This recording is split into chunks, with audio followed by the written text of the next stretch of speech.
Welcome back, everyone, to Pineleaf Plays the Dragon Disciple, where we learned last time that Hearsome is working with some mysterious stranger from another plane who's obviously extremely powerful if you could just talk to an Archfey like that, and that Hearsome places immortality into a needle? This is all hard to understand. And so we learn more of Hearsome's secrets. He put Lord Arden to sleep to conceal the theft of the Codex pages, and he placed a curse on the Baron Bitterspine to prevent others from learning about the needle that contained Hearsome's immortality. So, what next? We must find that needle, Pineleaf. Now, let's see. Clearly, a vessel for an Archfey's immortality must be a powerful magical artifact indeed. Of course, she'll know. Go to Mulberry. She crafts magical items for Lord Arden, and I'm certain that she can tell you who forged the needle for Hearsome. Alright, now I'll speak to Mulberry about the needle.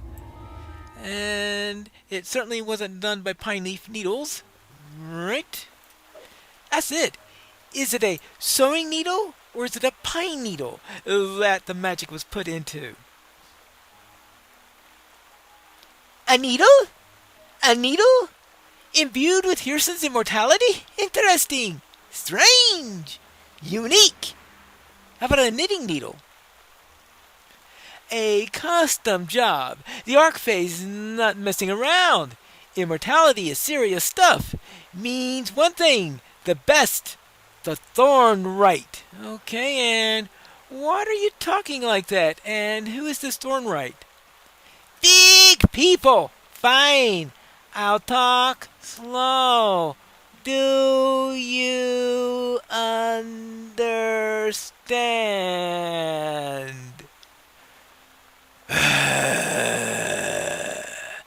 The Thornwright is the best arcane craftsman in these parts. Almost surely made this needle for Hearsome. A druid uses only natural materials. No metal. Well, that certainly leaves out a. Actually, I was about to say a sewing needle, but I'm sure that at some point you could make a needle out of bone, I guess. I mean, they were doing that back in the Stone Age, I suppose. Well, no metal. A recluse. Picky about who he works for. He'll give you a hard time, but probably knows what Hearsome did with the needle. Go to the Thornwright's workshop. Ask. Might say no, might not know, but ask. Alright, fine. I'll go to the Thornwright's work and ask about the needle. Must be a pine needle. This appears to fit the description to the entry to the Thornwright workshop. So, let's go in and find out what's going on. I just hope we don't run to another Fomorian. Whoops. Deep voice booms through the cavern. Turn back, stranger. Weak reeds are not welcome in my workshop. Any who linger will be put to the test. Yes, I'm not a weak reed, I'm a weak needle. There we go.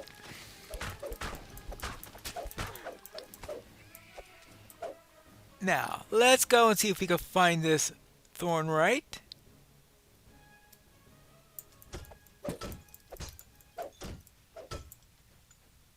Oh, silver. He doesn't like metal, so I'm sure removing any metal I find would be a service to the Thornwright, right?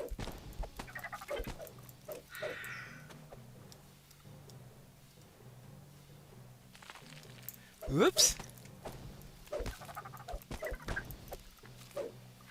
Okay, continue.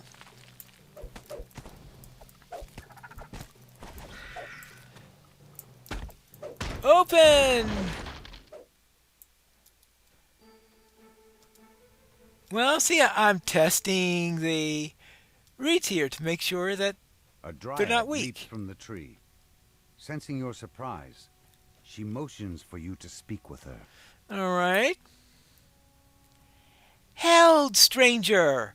The Thornwright has no need to treat with weak reeds or fragile twigs. He sent me ahead to measure your mettle. Understand me clearly. If you choose to proceed, your persistence and prowess will be tested. All right, well, I am up for any test. The Dryad calls for the test to begin, and creatures instantly spring to the attack. All right. Then let's add a little fire here. Blink dogs. Your dogs are on the blink. All right. We've only just begun, of course. Oh, well, that one didn't last long. Let's try something a little bit different, yes.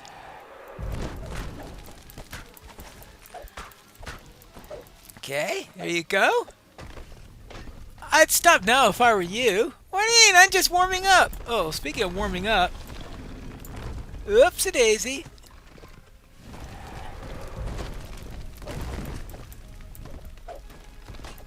To complete the test, the Dryad joins the fray herself. Oops. Okay. The Dryad calls for a halt to the battle. You neither bend nor break. Good. The Thornwright is willing to see you. Well, that's nice. She makes a gesture, and a door opens. Okay. The Thornwright is willing to speak with us. We don't have to go through this thing all over again with the Thornwright. So, let us go.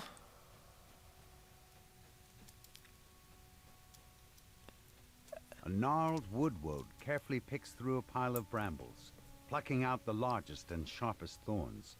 Surely this is the Thornwright. Yep.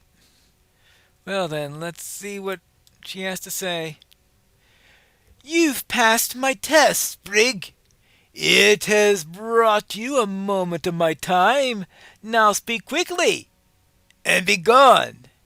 So you crafted something for Hearsome, what is it? And where can I find it?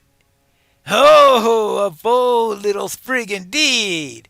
The Prince of Satyrs paid me well for my work, and now you ask me what to tell the tale? Hearsome paid you for the work. Did he make a bargain to keep it a secret as well? He did not. You have the right of it, Sprig. A bargain's a bargain. Yet when it comes to this story, why no bargain was made. Hearsome had me craft a needle for him, yet this was no ordinary sewing tool. Okay, so it was a sewing needle then? No, this was an enchanted artifact, made with all the magic at my command.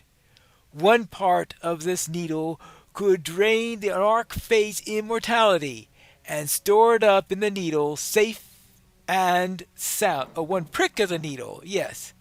What did Hearsome want with such a needle, and where did he take it?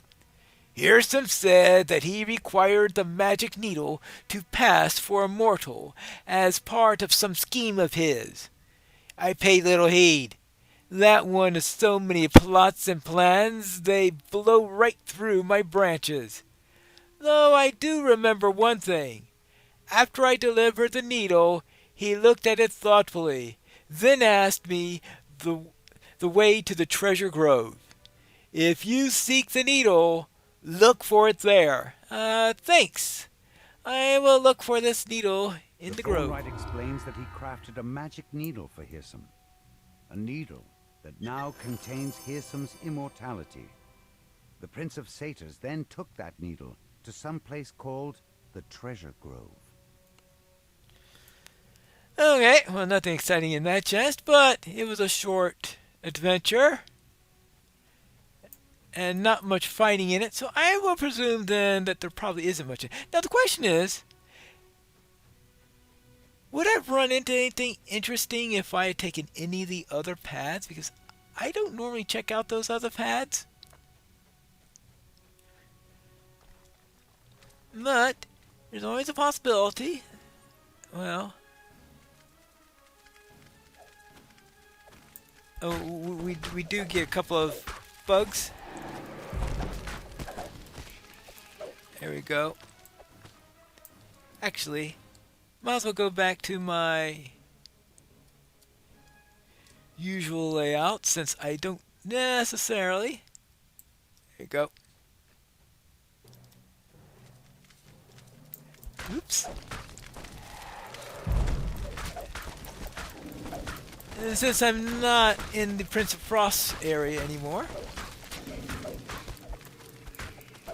There you go. Now, what's this way? Yikes!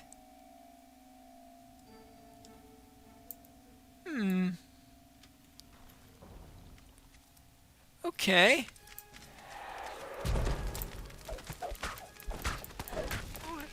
Wait. Just 3 bugs? That's the optional? Really? Oh, of course, it's locked.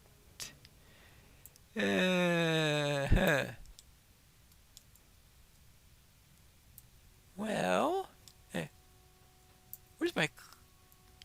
Oh, there you are. Alright, now, I wonder... Any way to get that open? Oh, yeah, there are ways to get it open. Let's dispense with that and just... Oops.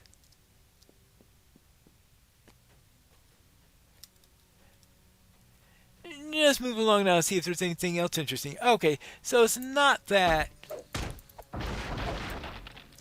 It seems like that. If you follow right-hand rule, it's a very, very quick adventure. Huge thorny brambles grow in the damp soil of this chamber. The mud begins to shudder and shake as you approach. But it seems like there are several parts that I have never seen before because I just normally right-hand rule it, and it's a very, very fast adventure that way. But apparently we get a couple of optionals if I just go around exploring. Not exciting chests, but chests all the same. Let's see. Taking care of that. Is there an optional for going through every nook and cranny of this place? See, I've been this way before. But apparently...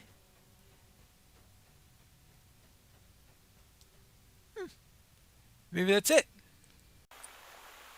Even if you're thorough, it apparently is a pretty short adventure. Saw the Thornwright? Missed the big stump? Meanwhile... Hereson took the needle to the treasure grove? Not my area. Not my problem. But good luck. Alright, I will try to find out, though I suspect it's something to do with those codex pages. Let's see what he got in there. Bartered 7 hat of spot 7? What? Haggle plus 7 and spot plus 7. Okay.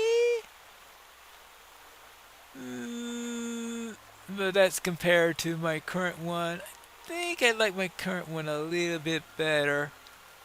So, guess we're done with that. But we are not done with finding out where that needle is. And we're going to find that out in the next episode of Piney Plays The Dragon Disciple.